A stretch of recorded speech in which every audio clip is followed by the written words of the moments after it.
Visuals കൊണ്ടുവന്നൊരു ക്യാമറയിൽ ഇങ്ങനെ കാണിക്കുമായിരുന്നു. അപ്പോൾ ഇത് കാണുമ്പോൾ പോലെ നമ്മുടെ വീട്ടിൽ ടി വി പോലും ഇല്ല, ഞങ്ങൾ ടി വി കാണാനാണ് അവരുടെ വീട്ടിൽ പൊയ്ക്കൊണ്ടിരുന്നത്. അപ്പോൾ ദുബായ് കാണണമെന്നൊരു ആഗ്രഹം ഇങ്ങനെ മനസ്സിൽ അന്നും ഒരു ദുബൈയിൽ പോകുന്നു, ദുബൈയിലെ ഹോട്ടലുകളിൽ താമസിക്കുന്നു, അവിടുത്തെ ഫുഡ് കഴിക്കുന്നു. നമ്മൾ കണ്ടിട്ടില്ലാത്തൊരു സ്ഥലത്തെ പറ്റി ഇങ്ങനെ ആഗ്രഹിച്ച് ശരിക്കും പറഞ്ഞാൽ ഞാൻ ദൈവത്തോട് നന്ദി പറയുകയാണ്.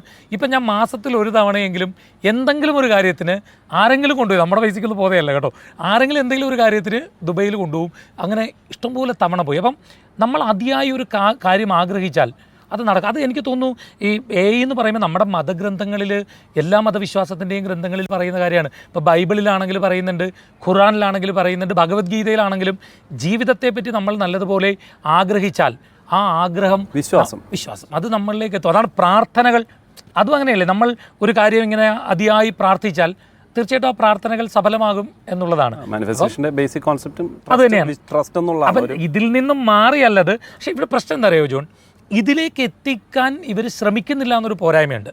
ഇതിലിപ്പോൾ താങ്കൾക്കൊരു പ്രശ്നം ഉണ്ടെങ്കിൽ താങ്കളൊരു ആസ്ട്രോളറെ എടുത്ത് ചെല്ലുമ്പോൾ എല്ലാവരെയും പറയുകയല്ല, ഒരു 50,000 രൂപ ഇങ്ങോട്ട് കൊണ്ടുതരൂ, നിങ്ങളുടെ പ്രശ്നങ്ങൾ പരിഹരിച്ച് തരാം എന്ന് പറയുന്ന ഒരു കാലം വരുമ്പോൾ എന്താ പ്രശ്നം എന്ന് വെച്ചാൽ യഥാർത്ഥത്തിൽ എന്താണോ അവിടെ ചർച്ച ചെയ്യപ്പെടേണ്ടത് അതിൽ നിന്ന് മാറുകയാണ്. യഥാർത്ഥത്തിൽ പ്രോബ്ലങ്ങളുടെ സൊല്യൂഷൻ നിങ്ങളിൽ തന്നെയുണ്ട്. പക്ഷേ നമ്മൾ ഇമോഷണലി ഡൗൺ ആയിരിക്കുന്ന സമയത്ത് നമുക്ക് ആ സൊല്യൂഷൻ എടുക്കാൻ ഒട്ടും പറ്റില്ല. അപ്പോൾ എനിക്കായാലും പറ്റില്ല. ഞാൻ ഇമോഷണലി ഡൗൺ ആയിരിക്കുമ്പോൾ ഞാൻ എടുക്കുന്ന എല്ലാം തെറ്റായിട്ടുള്ള സൊല്യൂഷൻസ് ആയിരിക്കും. അപ്പം നമുക്കൊരു തേർഡ് പാർട്ടിയുടെ ഒരു ഒപ്പീനിയൻ എടുക്കുകയും അവരുടെ ഒരു ഡയറക്ഷൻ സ്വീകരിക്കുകയും ചെയ്യാം എന്നുള്ളത് കൂടിയാണ് ജ്യോതിഷം എന്ന് പറയുന്നത്. അപ്പം മാനിഫെസ്റ്റേഷൻ എന്ന് പറയുന്നത് മതത്തിലും ജ്യോതിഷത്തിലും ഒക്കെ പറഞ്ഞിട്ടുള്ള കാര്യമാണ്.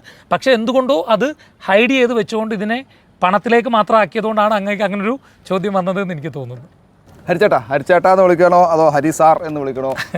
നിങ്ങളെ പണ്ട് ഹരിച്ചേട്ടാ അത് ഞാൻ വെറുതെ ക്യാമറയ്ക്ക് വേണ്ടി പറഞ്ഞു, നമ്മൾ മുമ്പേ പരിചയമുണ്ട് നമുക്ക്. ഓക്കെ, അപ്പം എനിക്ക് ഏറ്റവും ഇഷ്ടം, നിങ്ങളിൽ ഏറ്റവും ഇഷ്ടമുള്ള ഒരു കാര്യം എന്താ അറിയോ, നിങ്ങൾ ഈ അന്ധമായി വിശ്വസിക്കുന്ന ചില കാര്യങ്ങൾ, ചിലർ അന്ധമായിട്ട് വിശ്വസിക്കുന്ന ചില കാര്യങ്ങൾ, അതിനെ പൊളിച്ചടുക്കിക്കൊണ്ടുള്ള സ്റ്റേറ്റ്മെൻറ്റ്സ് നിങ്ങൾ കൊടുത്തിട്ടുള്ള പല വീഡിയോസും വൈറലായിട്ടുണ്ട്. അപ്പോൾ ഇങ്ങനെ ഇത് ഈ ജ്യോത്സ്യരുടെ അല്ലെങ്കിൽ ഈ ആസ്ട്രോളജർമാരുടെ ഒരു ഉപജീവന മാർഗം കൂടിയാണല്ലോ ഇത്. അതിൽ കുറേയൊക്കെ മാനിപ്പുലേറ്റ് ചെയ്തിട്ട് പറയുന്ന ചില കാര്യങ്ങളുണ്ട്. അപ്പോൾ ഈ പറയുന്ന അന്ധവിശ്വാസങ്ങൾ, ചിലപ്പം ഇന്ന് അമ്പലത്തിൽ പോയി പ്രാർത്ഥിച്ചാൽ നിങ്ങൾക്ക് ഈ തടസ്സങ്ങൾ മാറിക്കിട്ടും, അല്ലെങ്കിൽ ഈ എന്താ പറയുക കുറേ കാര്യങ്ങൾ, പൂച്ച കുറേ ചാടിക്കഴിഞ്ഞ് കഴിഞ്ഞാൽ നമുക്ക് പോകുന്ന വഴിക്ക് പല്ലി അലച്ചാൽ. അപ്പോൾ ഇതൊക്കെ നിങ്ങൾ പൊളിച്ചെടുക്കുന്നുണ്ട്, ചില സ്ഥലങ്ങളിൽ പൊളിച്ചെടുക്കുന്നുണ്ട്. അപ്പോൾ അത് നിങ്ങളുടെ ഒരു ഉപജീവന മാർഗത്തെ ബാധിക്കില്ലേ, അല്ലെങ്കിൽ ബാക്കിയുള്ള ആസ്ട്രോളജർമാരുടെ ഒരു ജീവിതത്തെ ബാധിക്കില്ലേ, അല്ലെങ്കിൽ അത് നിങ്ങളുടെ ബാക്കിയുള്ളവരിൽ നിന്ന് നിങ്ങൾക്ക് അതിന് ഒരു ത്രട്ടൻ ഇത് വരാറുണ്ടോ? ഇങ്ങനെയുള്ള രീതിയിലാണോ ആളുകൾ പെരുമാറുന്നുണ്ടോ? അത് ശരിക്കും സൂര്യ ടി വിയിൽ തന്നെ പ്രൊഡ്യൂസർമാർക്കൊക്കെ ഭീഷണി കത്ത് വന്നിട്ടുള്ള സംഭവങ്ങളുണ്ട്. പക്ഷെ എന്താ പറയുക, ഇതിലെ പ്രശ്നം എന്ന് വെച്ചാൽ നമ്മൾ കുറേ കാലമായി ചിന്തിച്ചു വെച്ചിരിക്കുന്നു ഇതാണ് ആസ്ട്രോളജി എന്ന്. ശരിക്കും അതല്ല ആസ്ട്രോളജി എന്നുള്ളതാണ് അതിൻ്റെ ബേസിക്. ഒരാളുടെ കയ്യിൽ നിന്ന് പണം വാങ്ങിയെടുത്തിട്ട് അവരോട് പറയുന്നതല്ല ആസ്ട്രോളജി എന്ന് പറയുന്നത്. ജീവിതത്തിൽ പ്രതീക്ഷകൾ അസ്തമിച്ച്, അല്ലെങ്കിൽ അവർക്ക് ഇനി മുമ്പോട്ടൊരു ജീവിതം ഇല്ലയെന്ന് ചിന്തിച്ച് മരണത്തിലേക്ക് പോകുന്ന ഒരാളെ ജീവിതത്തിലേക്ക് തിരികെ കൊണ്ടുവരിക എന്നുള്ളതാണ് ആസ്ട്രോളജിയുടെ ബേസിക് ആയിട്ടുള്ളൊരു കോൺസെപ്റ്റ്. ഇതിപ്പോൾ നിങ്ങളുടെ നാട്ടിലെ പണിക്കന്മാരെന്ന് പറയും, ഞങ്ങളുടെ അങ്ങോട്ട് ഗണക കണിയാർ സമുദായം എന്ന് പറയും, അവരുടെ ഒരു കുലത്തൊഴിലാണിത്, പാരമ്പര്യമായി കൊണ്ടു നടക്കുന്ന ഒരു തൊഴിലാണ്. അവരതിനെ ആത്മീയമായും വളരെ സ്വാത്വികമായുമാണ് ആ ഒരു കാര്യത്തെ കൊണ്ട് നടക്കുന്നത്. അവർക്ക് പണം സമ്പാദിക്കുക എന്നുള്ളൊരു ലക്ഷ്യമില്ല. ഞാൻ ജിഷ്ണുവോട് കാര്യം പറയാം, ഇപ്പം ഞാൻ എൻ്റെ സോഴ്സ് ഓഫ് ഇൻകം എന്ന് പറയുന്നത് ആസ്ട്രോളജിയാണ്. ഞാൻ അതുകൊണ്ട് ജീവിക്കുന്ന ആളാണ്. പക്ഷേ എനിക്ക് അത്യാഗ്രഹമോ അമിതമോഹമോ ഇല്ല. എനിക്കിപ്പോൾ ബെൻസ് കാറിൽ സഞ്ചരിക്കണം എന്ന് ആഗ്രഹിക്കുന്ന ഒരാളല്ല ഞാൻ. എനിക്ക് അങ്ങനെ ഒരു മോഹം എൻ്റെ ജീവിതത്തിലില്ല. വലിയ കൊട്ടാരം പോലെ വീട് വെച്ചിട്ട് അതിൽ താമസിക്കണം എന്ന മോഹമില്ല. അപ്പോൾ ഞാൻ ജീവിക്കുന്നുണ്ട് ഇതില്ല.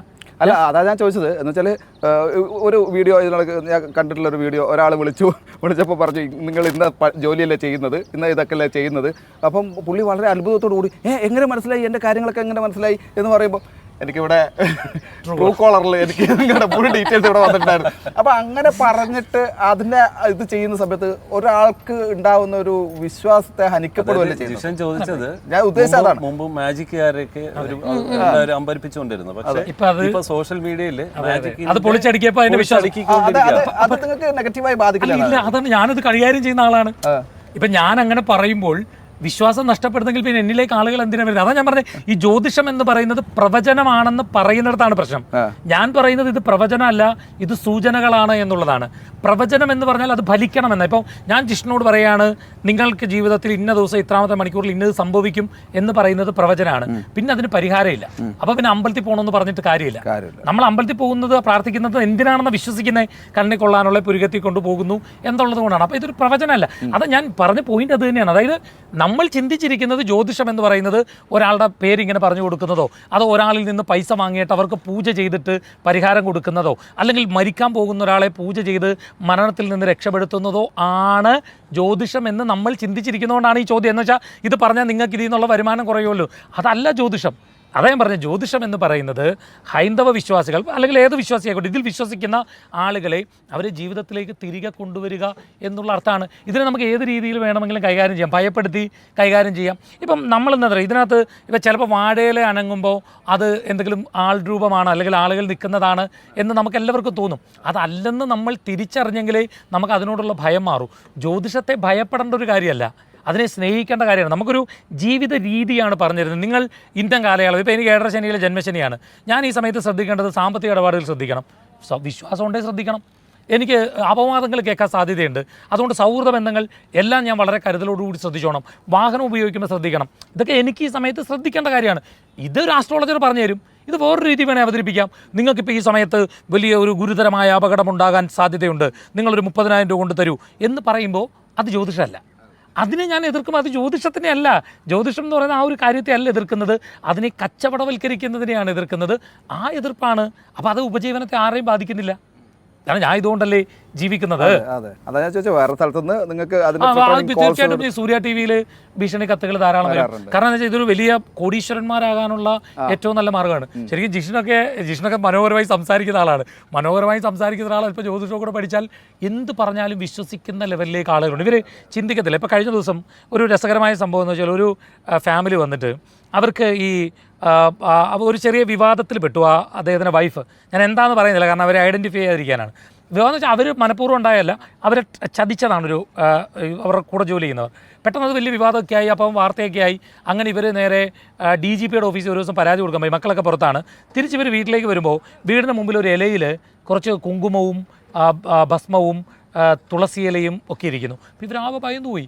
രാത്രിയാണ്. ഇവർ പെട്ടെന്ന് എങ്ങനെയൊക്കെയോ അതൊരു കവറിലാക്കി സൂക്ഷിച്ച് വെച്ചിട്ട് പിറ്റേ ദിവസം ഒരു ആസ്ട്രോളജറെ പോയി കണ്ടു. അപ്പോൾ അയാൾ പറഞ്ഞു, ഇതുവരെ നിങ്ങൾക്ക് അപവാദത്തിന് വേണ്ടിയാണ് ആഭിചാരം ചെയ്തിരുന്നത്, ഇപ്പം മരണത്തിന് വേണ്ടിയാണ്. നിങ്ങൾ 4 പേരിൽ ഒരാൾ മരിക്കും, അതിനാണ് ആഭിചാരം. പേടിച്ചു പോയി ഇവർ. അപ്പോൾ പറഞ്ഞാൽ 50,000 രൂപ പൂജ ചെയ്താൽ മതി, കുഴപ്പമില്ല എന്ന് പറഞ്ഞു. അങ്ങനെ ഇവർ ഓക്കെ, ഇവർക്ക് പൈസ പ്രശ്നമില്ല, അവർ നല്ല ജോലി ചെയ്യുന്നവരാണ്. അവർ ഓക്കെ, അപ്പോൾ നാളെ ചെയ്യാമെന്ന് പറഞ്ഞിട്ട് ഇവർ ഇറങ്ങിയപ്പോൾ തലേ ദിവസത്തെ കുറേ ഫോൺ കോളുകൾ ഇങ്ങനെ വന്ന് കിടക്കുന്നു, മിസ് കോൾ. അപ്പോൾ ഇവർ ഓരോന്നോരോന്ന് തിരിച്ചു വിളിച്ചപ്പോൾ അതിലൊന്നൊരു റിട്ടയർഡ് ടീച്ചറാണ്, ഇവരുടെ ബന്ധുവാണ്. അപ്പോൾ അദ്ദേഹം ചോദിച്ചു എന്താണ് പ്രശ്നം എന്നൊക്കെ ചോദിച്ച് കാര്യമൊക്കെ പറഞ്ഞപ്പോൾ അദ്ദേഹം പറഞ്ഞു, ഞാൻ ഇന്നലെ നിങ്ങളെ കാണാൻ അവിടെ വന്നിരുന്നു.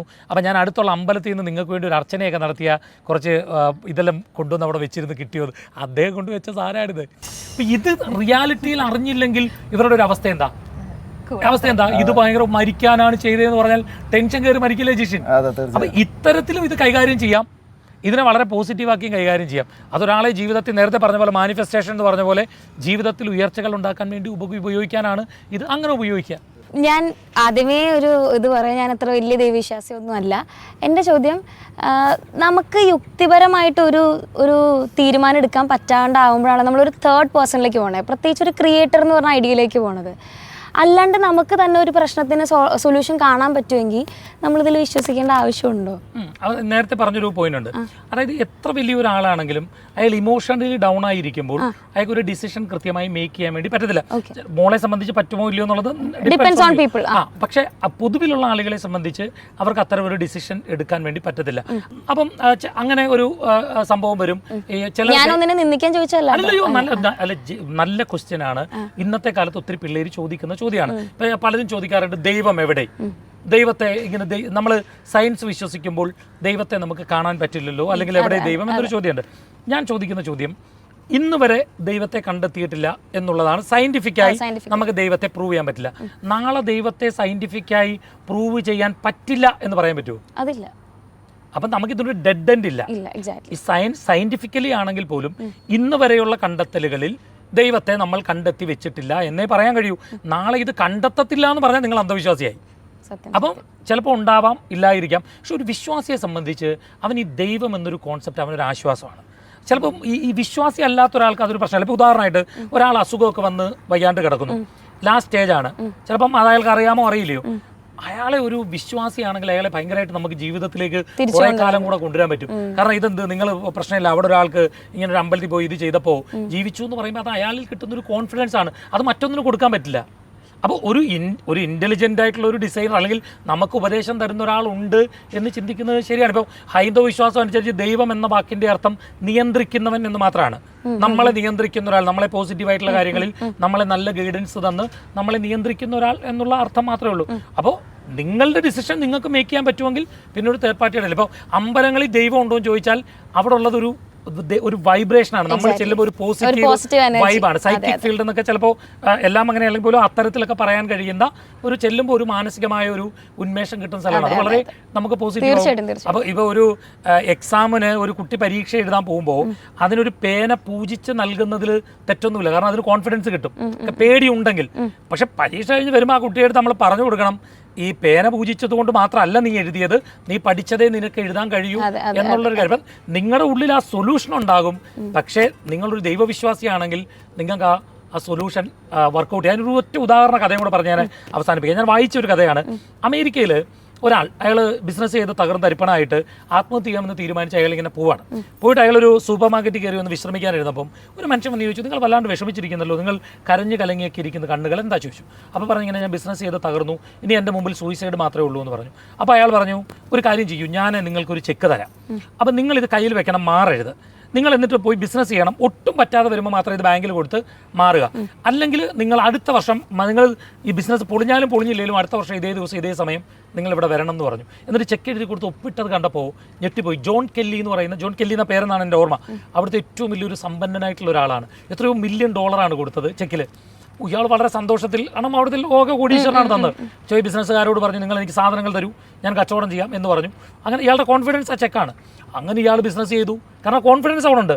ബിസിനസ്സിൽ അയാൾ സക്സസ് ആയി, കടങ്ങൾ തീർന്നു, എല്ലാ പ്രശ്നങ്ങളും തീർന്നു. അടുത്ത വർഷം ഇതേ ദിവസം ഇതേ സമയം അദ്ദേഹം ഈ ചെക്ക് മാറാതെ വന്നവിടിരുന്നു. ചെക്ക് മാറാതെ പ്രശ്നം തീർന്നു.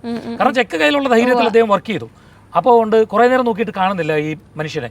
കുറച്ച് കഴിഞ്ഞപ്പോൾ ഇദ്ദേഹം ഓടി വരുന്നു, ഈ ജോൺ കെല്ലി എന്ന് പറഞ്ഞാൽ.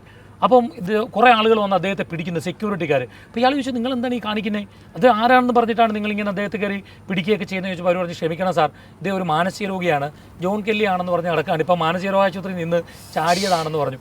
ശരിക്കും അങ്ങനത്തെ ആളായിരുന്നില്ല, പക്ഷേ ആ ചെക്കിൻ്റെ കോൺഫിഡൻസിലാണ് അയാൾ ആ ജീവിതത്തിൽ വിജയിച്ചത്. ദൈവം എന്ന് പറയുന്നത് ഒരു വിശ്വാസിയെ സംബന്ധിച്ച് അവനൊരു കോൺഫിഡൻസ് ആണ്. അത് വിശ്വാസമില്ലാത്ത ഒരാൾക്ക് ഒരു പക്ഷേ അത് മനസ്സിലായിക്കൊള്ളണമെന്നില്ല. നിനക്ക് വല്ല മനസ്സിലായോ? മനസ്സിലായല്ലോ. അല്ല, ഇനിയിപ്പോ നാളെ പോയിട്ട് ഏതെങ്കിലും മാനസിക രോഗിയുടെ അടുത്ത് പോയിട്ട് നീ ചെക്ക് മേടിച്ചിട്ട് വരരുത്, അതുകൊണ്ട് പറയണേ. മനസ്സിലായെങ്കിൽ മാത്രം മനസ്സിലായെന്ന് പറയാം. അരിച്ചേട്ടാ, പിന്നെ നമ്മൾ എല്ലാ ഈ പിതൃക്കൾക്ക് സമർപ്പിക്കുന്ന ഒരു പരിപാടിയാണ്, ഇല്ലേ നമ്മൾ. അപ്പോൾ ഈ സാധാരണ ചിലർ ഞാൻ കണ്ടിട്ടുണ്ട്, മദ്യപിക്കുമ്പോൾ 4 തുള്ളി പിതൃക്കൾക്ക് സമർപ്പിക്കും. അന്ധവിശ്വാസമല്ലേ അത്? അല്ല, ഇതിനകത്തെ ശരിക്കും പറഞ്ഞാൽ ഈ ഹിന്ദു കോൺസെപ്റ്റ്, അതായത് പുത്രൻ പുത്രി എന്ന വാക്കിൻ്റെ അർത്ഥം പുംനാമ നരകാത് ത്രായതേ ഇത് പുത്രഹ എന്നാണ്. പുന്നാകമാകും നരകത്തിൽ നിന്നുടൻ തന്നോട് താതനെ ത്രാണനം ചെയ്യുകയാൽ പുത്രൻ എന്നുള്ള നാമം വിധിച്ചു ബലാൽ എന്നാണ്. അച്ഛനാണെങ്കിലും അമ്മയ്ക്കാണെങ്കിലും ആർക്കാണെങ്കിലും അവർക്ക് വയ്യാതിരിക്കുന്ന സമയത്ത് അവർക്ക് തോന്നണം, എൻ്റെ മകൻ എന്നെ നോക്കിക്കോളും, എൻ്റെ മകൾ എന്നെ നോക്കിക്കോളും, അവർക്കതിനുള്ള ആരോഗ്യമുണ്ട്, സമ്പത്തുണ്ട്, മനസ്സുണ്ട് എന്നെപ്പോൾ തോന്നുന്നു അപ്പോൾ മാത്രമേ നമ്മൾ പുത്രനും പുത്രിയാവും. അങ്ങനെ നോക്കാത്ത ആളുകളുണ്ട്. എനിക്കിപ്പോൾ ജിഷിനെ പറ്റി അറിയാം, നിങ്ങൾ നല്ലൊരു മകനാണ്, എനിക്കറിയാവുന്ന കാര്യം, നിങ്ങളൊരു വലിയ നല്ല സഹോദരനാണ്. അപ്പോൾ പലർക്കും ചിലപ്പോൾ അറിയാൻ വയ്യാത്തൊരു കാര്യം, ജിഷിൻ്റെ സഹോദരൻ വയ്യാതെ കിടന്ന സമയത്ത് എല്ലാം മാറ്റിവെച്ചുകൊണ്ട് സഹോദരനെ നോക്കി അദ്ദേഹത്തിൻ്റെ ആവശ്യങ്ങളെല്ലാം സാധിച്ചു കൊടുത്ത് അദ്ദേഹത്തിൻ്റെ അടുത്തിരുന്ന് അദ്ദേഹത്തിന് ആശ്വാസം നൽകി, അദ്ദേഹം മരിക്കാൻ പോകുന്ന സമയത്ത് അദ്ദേഹത്തിൻ്റെ വായിലേക്ക് ഒരു തുള്ളി വെള്ളം ഇങ്ങനെ ഇറ്റുകൊടുത്ത് ആ വെള്ളം വാങ്ങി കുടിച്ചിട്ടാണ് ഇദ്ദേഹത്തിൻ്റെ സഹോദരൻ മരിച്ചത്. അതിലും വലിയൊരു സംതൃപ്തി. നിങ്ങൾ ജീവിതത്തിൽ ഒരിക്കൽ പോലും ബലിയിടാൻ പോയില്ലെങ്കിലും നിങ്ങൾക്ക് ആ ഒരു സംതൃപ്തി ഉണ്ടാവും. എന്നാൽ അത് ചെയ്യാത്ത ആളുകൾ ഇന്നുണ്ട്. സഹോദരങ്ങൾ തമ്മിൽ അടിയുണ്ടാക്കുക, സഹോദരങ്ങൾ മരിക്കാൻ കിടക്കുമ്പോൾ പോലും പോയി നോക്കാതിരിക്കുക, അപ്പനെ അമ്മ ഉപദ്രവിക്കുക, അത് ചെയ്യാൻ പാടില്ല. ജീവിച്ചിരിക്കുമ്പോഴാണ് ഇവരെയൊക്കെ നല്ലതുപോലെ നോക്കുന്നത്. മരിച്ചു കഴിഞ്ഞ് ബലിയിടണം. ഇവരെ ഇരുത്താൻ നടക്കുന്നതും ഇവർക്ക് വേണ്ടി പണം കളയാൻ നടക്കുന്നതും വിഡ്ഢികളാണ്. അങ്ങനെ ചെയ്യാനേ പാടില്ല. ബലിയിടുക എന്നുള്ളൊരു കാര്യം മാത്രം ചെയ്യുക. ഇവരെ ഇരുത്തുക എന്ന് പറയുന്നത് തെറ്റായിട്ടുള്ളൊരു കാര്യമാണ്. കാരണം ഇത് ജിഷ്ണിന് കണക്ട് ചെയ്യാൻ പറ്റും. ഞാൻ സോറി കേട്ടോ, ഞാനിത് നിങ്ങളുടെ ഒരു വളരെ പേഴ്സണലായിട്ടുള്ളൊരു കാര്യമാണ്. പക്ഷേ എനിക്കത് വ്യക്തിപരമായി അറിയാവുന്നത് കൊണ്ട് ഈ ഉത്തരത്തിൽ അത് ഇവർക്ക് അറിയാൻ വയ്യാത്തൊരു കാര്യവും ആയതുകൊണ്ടാണ് ഞാനിത് പങ്കുവച്ചത്. അങ്ങനെ അതാണ് പുത്രൻ അല്ലെങ്കിൽ സഹോദരൻ എന്ന് പറയുന്നത്. അവർക്ക് വയ്യാതിരിക്കുന്ന സമയത്ത് അവരെ വല്ലതുപോലെ നോക്കി, അവരെ പരിപാലിച്ച്, അവരെ ചേർത്ത് നിർത്തി അങ്ങനെ പോകുന്ന ആളാണ് ജിഷ്ണു. അത് ചെയ്ത ആളാണ്. നിങ്ങളെ ചോദ്യം ചോദിക്കുമ്പോൾ നിങ്ങളിങ്ങനെ കളയേണ്ട ഒരു കാര്യമില്ല. കാരണം ആ സഹോദരൻ വയ്യാതെ കിടന്ന സമയത്ത് അദ്ദേഹത്തെ പൊന്നുപോലെ നോക്കുകയും അദ്ദേഹത്തിൻ്റെ പ്രാഥമിക ആവശ്യങ്ങളെല്ലാം നിറവേറ്റുകയും ശരിക്കും എന്നെ കൊണ്ട് പറ്റത്തില്ല, എനിക്ക് ചെയ്യാൻ കഴിയില്ല. ചിലപ്പോൾ ഭാര്യ ഭർത്താവിന്, ഭർത്താവ് ഭാര്യയ്ക്കോ ചെയ്യും. പക്ഷെ ഒരു സഹോദരൻ അത് ചെയ്യുക എന്ന് പറയുന്നത് റെയർ കേസാണ്. അത് ചെയ്ത ഒരാളാണ്. അതാണ് ശരിക്കും പുത്രനും സഹോദരനും ആവുന്നത്. ജിഷിൻ, ഈ നമ്മുടെ ഫേസിൽ ഇപ്പം ബോഡിയിൽ എവിടെയായാലും ഇപ്പോൾ കൂടുതൽ നമ്മൾ കാണുന്ന പോർഷനിൽ വരുന്ന മറുകളുണ്ട്. അപ്പോൾ എനിക്കിപ്പോൾ ഇവിടെ ഉണ്ട്. അപ്പോൾ അത് ഐശ്വര്യ എൻ്റെ അടുത്ത് ഇതിന് മുന്നേ ഒരു അമ്മൂമ്മ പറഞ്ഞിട്ടുണ്ടായിരുന്നു. അത് അതേപടി കറക്റ്റ് ആയിട്ടുണ്ടെന്നാണ് എൻ്റെ ഒരു വിശ്വാസം. അപ്പോൾ ചേട്ടൻ്റെ അഭിപ്രായം എന്താണ്? ഈ ഇങ്ങനെ ഒരു മറുക് വന്നു കഴിഞ്ഞാൽ അത് നല്ലതാണോ ദോഷമാണോ? ശരിക്കും മോളുടെ മുഖത്തുള്ള ആ മറുക് നല്ല മറുക് തന്നെയാണ്, അത് ഐശ്വര്യമാണ്. പക്ഷെ പൊതുവിലെ ഈ മുഖത്തെ പാടുകൾ, ഈ മറുകല്ല പാടുകളെ പറ്റി ഈ ജ്യോതിഷത്തിലല്ല, കോടാങ്കി ശാസ്ത്രം എന്ന് പറയുന്ന തമിഴിൽ എഴുതപ്പെട്ടിട്ടുള്ളൊരു ഗ്രന്ഥമുണ്ട്. അതിൽ കുറേ കാര്യങ്ങൾ പറയുന്നുണ്ട്. ചെന്താമരദളം തന്നിൽ ചെന്നുപറ്റിയ വണ്ടുപോൽ ചേണാർന്ന നിൻമുഖാംബൂജെ ചെറുപുള്ളികളാലിക ചന്ദ്രനോടെന്ന പോൽ തന്നെ നിന്നോടും രാഹുരുഷ്ടനായി ദുർനിമിത്തങ്ങൾ കാണിച്ച ചിഹ്നമാണു മഹാമതേ മുഖത്തു സർപ്പനീവണ്ണം കറുത്തു സ്ഥിതി ചെയ്യുകിൽ വരുത്തും ധനനാശങ്ങൾക്കിരട്ടിക്കുൾപ്പുകച്ചിലും എന്നൊക്കെ പറഞ്ഞൊരു പദ്യമുണ്ട്. അതായത് ഈ കറുത്ത പാടുകൾ ഇങ്ങനെ വന്നാൽ ധനനാശങ്ങളും ഉൾപ്പുകച്ചിലും ഒക്കെ ഉണ്ടാകും എന്നൊക്കെയുള്ള രീതി. അത് കുറേ ഉണ്ട്. നമ്മുടെ ശരീരത്തിൻ്റെ ഓരോരോ ഭാഗങ്ങളെ പറ്റിയും കൃത്യമായി ആ ഗ്രന്ഥത്തിൽ അതിലെ മാറ്റങ്ങൾ വെച്ചുള്ള ഫലങ്ങളൊക്കെ പറയുന്നുണ്ട്.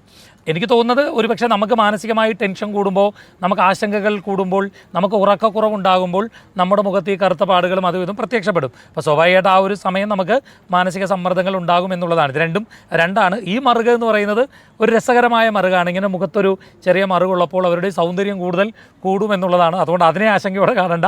മറ്റതും ഈ അങ്ങനെ ടെൻഷനുള്ള സമയത്താണ് കൂടുതൽ നമുക്ക് ഇത്തരത്തിൽ മുഖത്തിത് വരുന്നത് എന്നുള്ളതാണ്. ടെൻഷൻ അടിക്കേണ്ട കാര്യമില്ല. നമ്മൾ ഈ കുട്ടികളുണ്ടാകാൻ വേണ്ടി ഞാൻ കണ്ടിട്ടുണ്ട്, ചില അമ്പലങ്ങളിലൊക്കെ ഞാൻ കണ്ടിട്ടുണ്ട് 2-3 ഒന്നിച്ച് കണക്ട് ചെയ്ത് വയ്ക്കുകയാണ്. അമ്പലങ്ങളിൽ കുട്ടികളുണ്ടാകാൻ വേണ്ടി മരത്തിൻ്റെ മുകളിലൊക്കെ തൊട്ടിൽ കെട്ടുക, പിന്നെ ഉരുളി കമിഴ്ത്തുക. പിന്നെ അത് കൂടാണ്ട് വേറൊരു കാര്യം കൂടിയുണ്ട്. എനിക്ക് ഇതുവരെ കൃത്യമായിട്ടുള്ളൊരു ഉത്തരം എനിക്ക് കിട്ടിയിട്ടില്ല. അമ്പലങ്ങളിൽ കയറുമ്പോൾ ഷർട്ട് അഴിച്ചിട്ട് കയറണം എന്ന് പറയുന്നതിൽ ഞാൻ ഒരു എതിരഭിപ്രായം ഉള്ള ഒരാളാണ്. എനിക്ക് അതിനുള്ള ഒരു ക്ലാരിഫിക്കേഷൻ ഇതുവരെ കിട്ടിയിട്ടില്ല. എന്ന് വെച്ചാൽ ഞാൻ അമ്പലത്തിൽ കയറാണ്ടില്ല.